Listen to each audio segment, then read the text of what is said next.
A Treatise of Satan's Temptations. By Richard Gilpin. A Discourse of the Malice, Power, Cruelty and Diligence of Satan.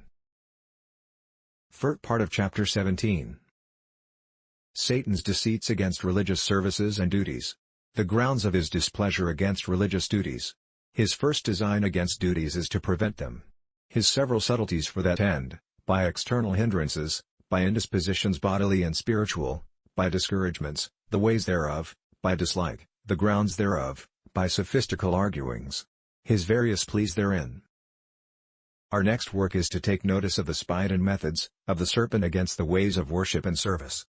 That these are things against which, his heart carries a high fury, and for the overthrow of them, employs no small part of his power and subtlety. Needs no proof, seeing the experience of all the children of God, is an irresistible evidence in this matter. I shall therefore first only set forth the grounds of his displeasure, and earnest undertakings against them, before I come to his particular ways of deceit.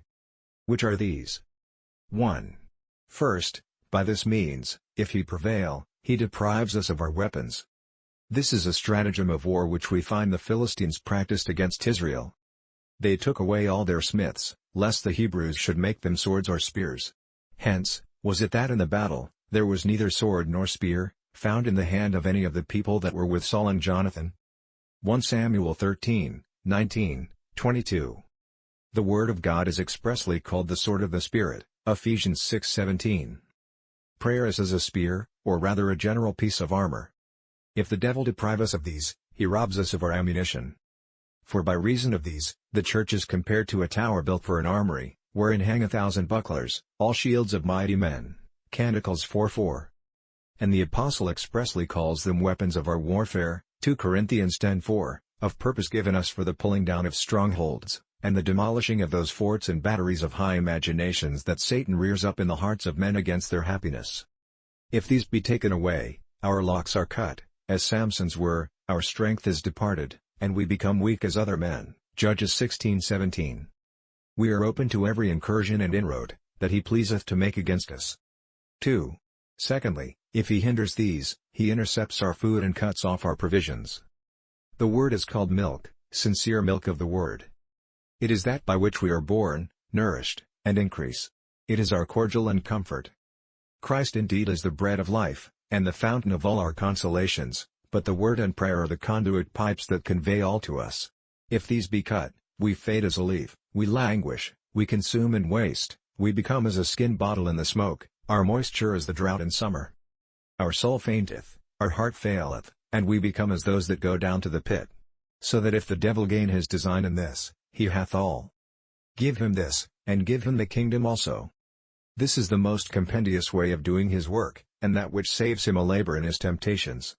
The strongest holds, that cannot otherwise be taken, are easily subdued by famine, and, like fig trees with their ripe figs when they are shaken, even fall into the mouth of the eater. Nahum 3:12. If our spiritual food fail us, of our own accord, we yield up ourselves to any lust that requires our compliance. 3. Thirdly, besides these, there is no design whereby Satan can show more malice and spite against God. He doth all he can to maintain a competition with the Almighty.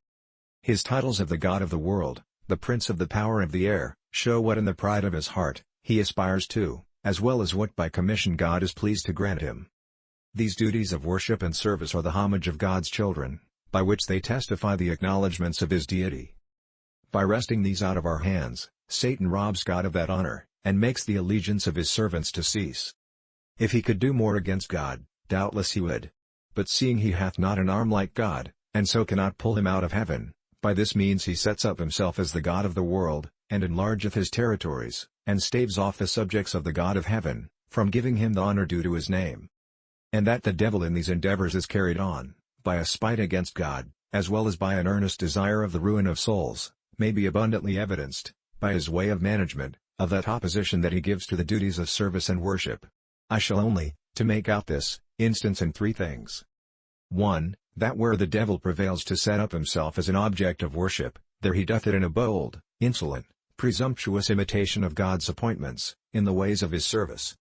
He enjoins governance, seals, sacrifices, prayers, and services to his miserable slaves, as may appear by undoubted histories, of which more in due place, 2. He never acknowledgeth the truth of God's ways, but with an evil mind and upon design to bring them under contempt. His confessions have so much of deceit in them, that Christ would not accept them. And therefore we read that, when the devil was sometime forward to give his testimony to Christ, as Mark 1:25, I know thee who thou art, the Holy One of God, Jesus rebuked him, and commanded him to hold his peace. He clearly saw that he confessed him not to honor him, but by such a particular acknowledgment, to stir up the rage and fury of the people against him. To this end Satan, in Acts 16:17, many days together publicly owns Paul and Silas. These men are the servants of the Most High God, which show unto us the way of salvation. Though he spake truth, yet had he a malicious aim in it, which he accordingly brought about by this means. And that was to raise up persecution against them, and to give ground to that accusation, which they afterwards met withal. Verse 21, that they taught customs which were not lawful to be received. But, 3. His particular spite against God in seeking to undermine his service, is further manifested in this, that the devil is not content to root out the service due to God, but when he hath done that, he delights to abuse those places, where the name of God was most celebrated, with greatest profanations. I shall not in this insist upon the conjecture of Tilenus, that Sylvadadonia, a place highly abused by the devil, and respected for an oracle, was the seat or religious place of Dodadam, mentioned in Genesis 10:4, nor upon that supposal, mentioned also by the same author, that the oracle of Jupiter Hammon was the place where Ham practiced that religious worship, which he learned in his father's house. We have at hand more certain evidences of the devil's spite. Such was his abuse of the tabernacle by the profane sons of Eli, who profaned that place with their uncleanness and filthy adulteries. Such was his carriage to the ark while it was captivated by the Philistines. Of like nature were his attempts against the temple itself. Solomon in his latter days was tempted to give an affront to it. He built a high place for Chemosh, the abomination of Moab, in the hill that is before Jerusalem, 1 Kings 11:7, in the very side and face of the temple. But afterward he prepared to defile the temple itself. Gilgal and Bethaven are places of such high profanation, that the prophet Hosea, chapter 9:15, tells them all their wickedness was in Gilgal, none of their abominations were like to those. And in chapter 4:15, they are dehorted from going to Gilgal or Bethaven. And yet both these places had been famous for religion before. Gilgal was the place of the general circumcision of the Israelites, that were born in the wilderness. There was their first solemn Passover kept, after their entering into the land. Bethel was a place where God as it were kept house, the house of God. Here Jacob had his vision. But the more famous they had been for duties of worship, the devil sought to put higher abuses upon them, so that Gilgal became an hatred, and Bethel became a Bethaven, an house of vanity. Thanks.